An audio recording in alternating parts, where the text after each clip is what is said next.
印制出嘛。Okay, sorry, can you tell me who is who? I can't recognize all. Maybe from Zappa. Su Hui. Sorry? Yeah. Oh, I see. Okay, let me just check the attendance because I don't know who is who. Behind the mask, I cannot see all of you. Denson was in the market. Oh, Denson, you're back. Okay. Eileen is here. Yao Wen, right? Michelle is here. Okay, then Lian. Oh, sorry, Lian. Sorry. Junsen, I thought it said Junsen. Oh, yes, Junsen. Su Hui. Then Regina. Okay, Regina. Jia Min. Jia Min. Okay. 为什么你跪下来？你坐好了，你要不要找个地方 ？Give you a chair 啦。因为1米的问题也是。哦 I see. You want a chair not？ 不要这样啦，你跪下来我很排泄的。婉婷。哦，婉婷。Okay. Then Faris. Faris.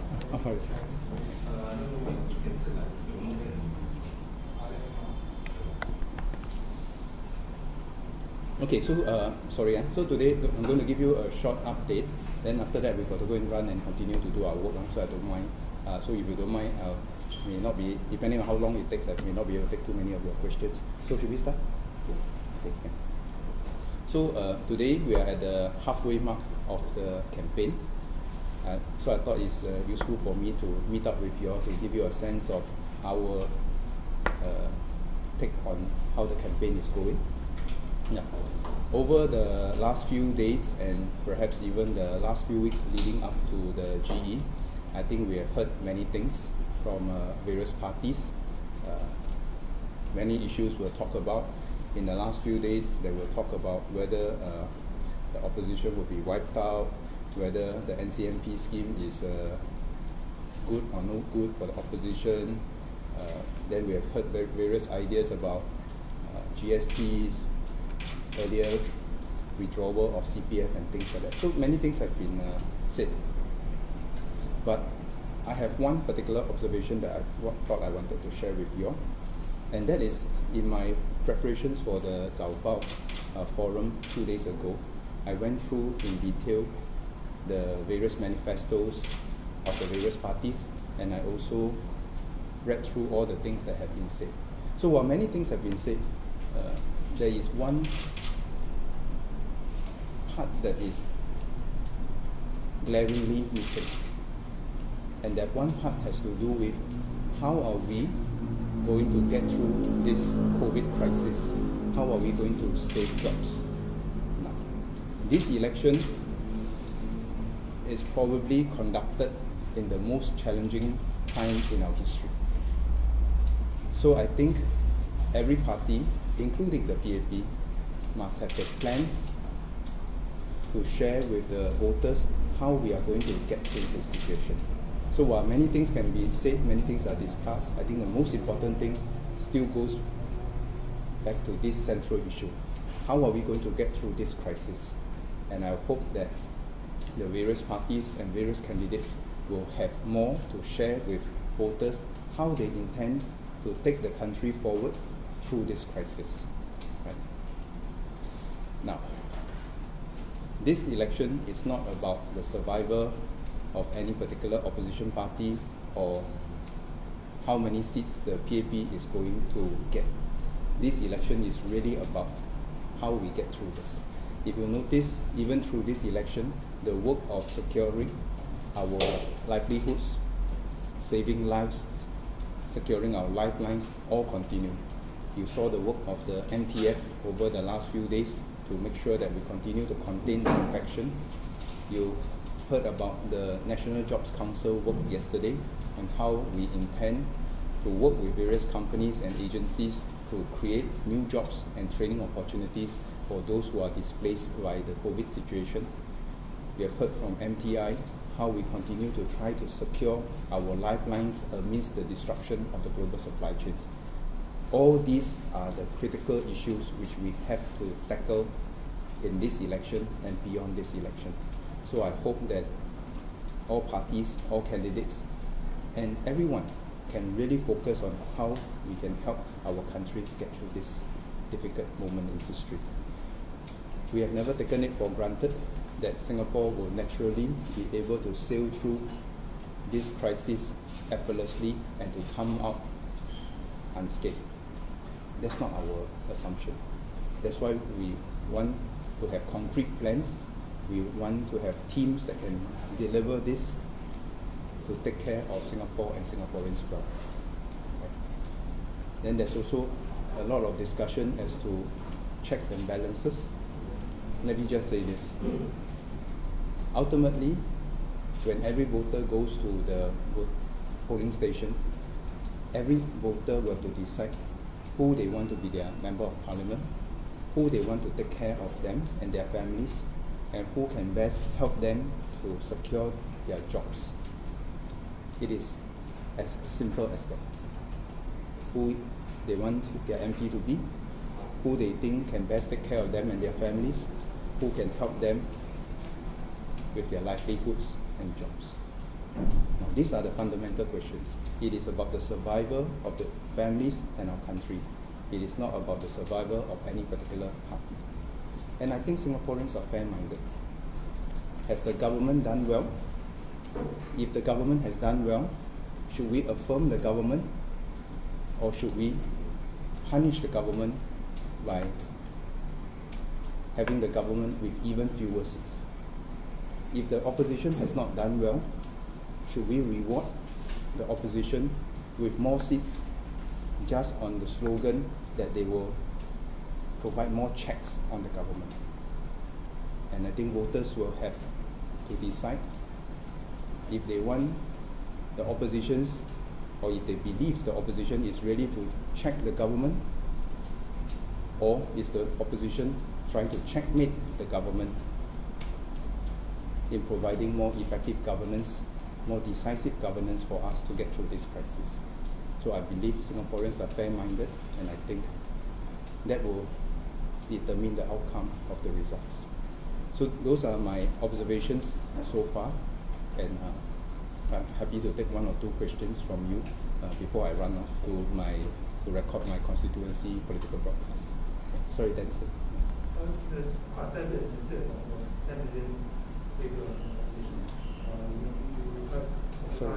Sorry, Denson, you said a Can you bit louder. remove your mask maybe? Yeah. Quite a fair bit has been said about the 10 million figure. Right. You mentioned Dr. Tan and Book and William Singh also to weigh on it. I wonder if you have anything to add to this. I think that issue has been very well discussed.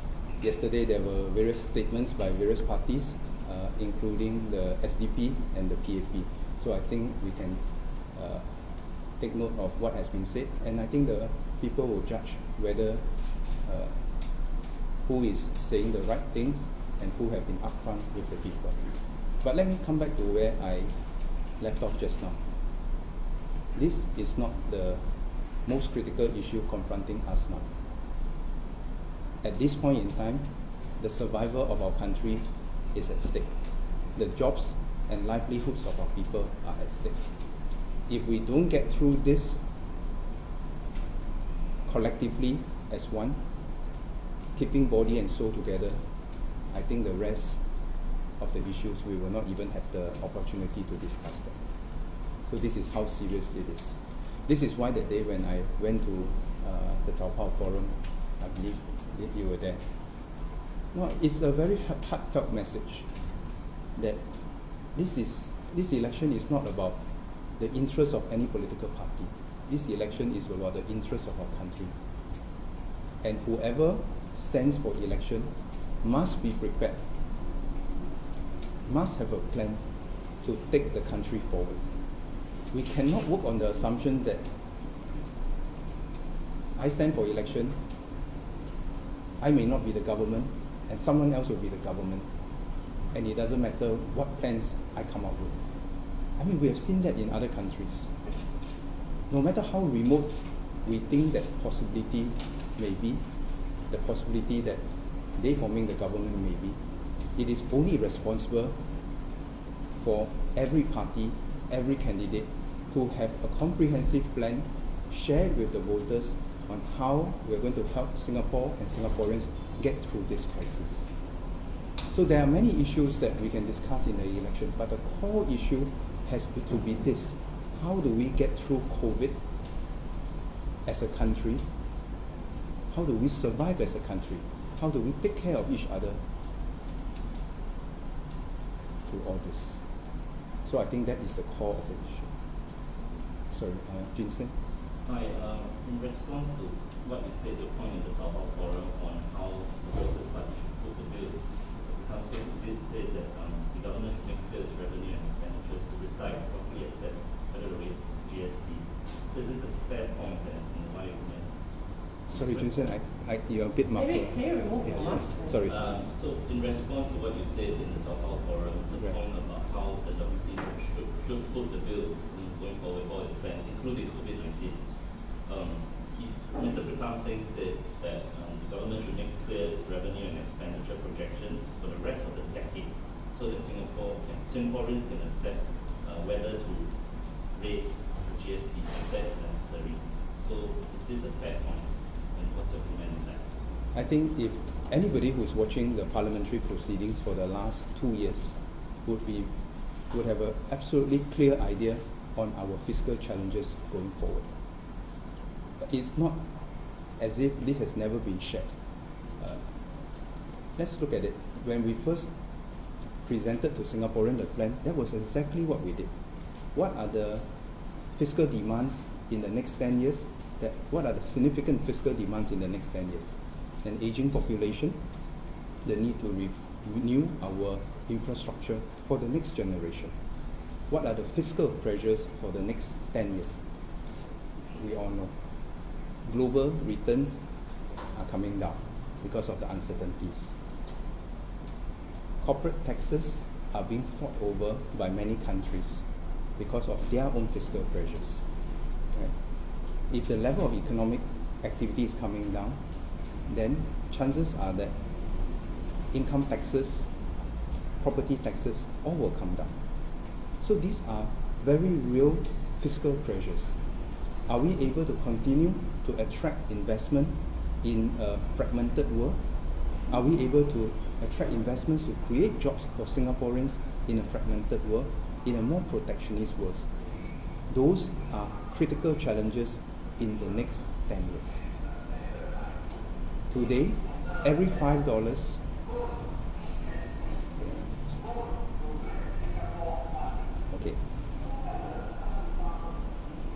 Today, every $5 we spend on the budget, $1 comes from the returns from our reserves. The question for us is that going forward, right, with an aging population, do we expect to want to have more returns from our reserve? Can we have them? Or do we expect that we will get less? And if so, where else will we raise the revenue? So these are very real pressures that we present to Singapore upfront. And we are not about to hide this from fellow Singaporeans because we want ownership of this challenge by all Singaporeans. It is not just the government's challenge alone. It is our challenge together. So I think anybody who has been following the parliamentary proceedings, listening to the speeches by the various ministers, would have a very clear idea on the pressures that we have. So for us, whoever is the government must be very clear about this challenge. Going forward, there are only 3 ways which people usually use to finance their budgets. Do they use the returns from their reserves or use the reserves, which means it is the earnings from our forefathers? Do we pay for it in this generation? If so, which group pays for it in this generation? Or do we borrow from the future generations? Now, there is no easy choice, but we must not run away from it and pretend that it doesn't, pretend that the problem doesn't exist. It won't go away just because we pretend not to have heard the challenges and pretend that it doesn't exist. It is not the responsible thing to do. The responsible thing to do is to say that I have received the numbers, I have heard the challenges, what do I recommend? And I think any political parties, including the PAP, must present to the voters their particular solutions to these challenges that we have. Okay, maybe I just take one from Lynn and then I have to run off. Dr. Paul Tambaya said yesterday that the government has its eyes on the GE, that's why it neglected and caused the spike in cases during COVID. So do you have any comment on that? I don't think that is the correct characterization of what we are facing at this point in time. If you look at the entire epidemic curve that we have, the first wave of infection came in from the tourists brought in there. We quickly controlled that. The second wave of infection came when Singaporeans returning from overseas, and we also controlled that. The third wave of infection came about because of the situation in the dorms, and we have brought that under control while we are still managing the challenges. So if you look through the timeline on this, it is very clear where our efforts have been and what the results are. Even at this moment in time, we have explained to fellow Singaporeans why we need to call the GE now, while we are still managing the challenges. In fact, at this point in time, you will notice that there are a few of us that are perhaps not doing as much of the usual campaigning. And that's because we still have to manage the complex situation facing us. If you notice, Minister Gan Kim Yong and Minister Lawrence Wong, the co-chairs of the MTF, they are actively managing this situation. And that is why you don't see them campaigning like some other people in the usual ways. If you look at Minister Josephine Teo, Minister Ng Chee Meng, and of course SM Taman, they are working very hard to make sure that we can create those new jobs and new training opportunities for fellow Singaporeans. You look at MTI, myself and Minister Iswaran, even until last night, we were still trying to make sure that we can secure our lifelines by working with like-minded partners to ensure that our supply chains are not disrupted. All these are ongoing work, and I can touch my heart and say that at no point in time have we ever neglected the lives, livelihoods, and lifelines of our people. But we have to go to the polls and get a fresh mandate, because the challenges will not be with us only for the next few months. It will be with us for the next few years. And if by the end of this year, we still do not have a new government, can you imagine if we are hit with a subsequent wave of infection? How would we be able to move decisively? Over the last 2-3 months, we have to move 4 budgets through Parliament to tackle the challenges brought about by COVID. If we do not have that mandate and we are hit by a second wave later part of this year, how would we be able to respond? Imagine from January next year to April next year, there's no Parliament because Parliament is dissolved and we are waiting to call elections. How would we be able to respond decisively to the huge challenges that are confronting us? So I think that is the way that we should characterize how we have approached both COVID and also the general elections.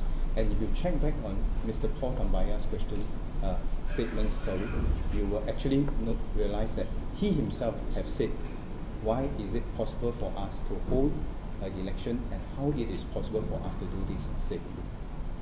Okay, maybe one last one from Shu Hui, and then 我会请你以中文来回答说，我们现在应该是把重点聚焦在这个竞选的主轴，而不是关于说政党可以赢得多少议席。你知道我讲用中文讲吗？是，这该您和。